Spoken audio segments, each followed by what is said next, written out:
Oke, hari ini kita sampai lagi di dusun buah keluarga kita orang. Seperti kamu nampak, pakai topi ini ya, pakai topi safety. Takut kena kepala, double safety lah. Oke, jom. Ini pentingnya tray untuk halau nyamuk. Oke, jom.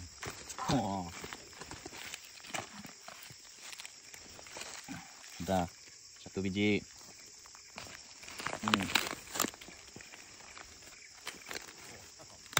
Biji 3 4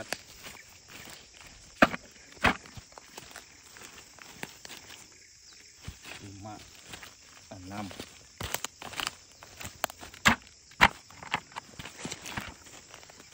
7 8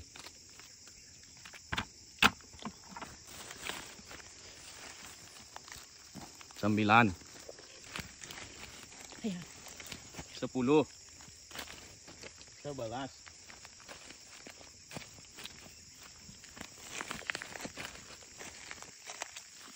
12. Wah, mungkin dalam satu malam 12 ke 15 biji gugur durian kuning kotak udang.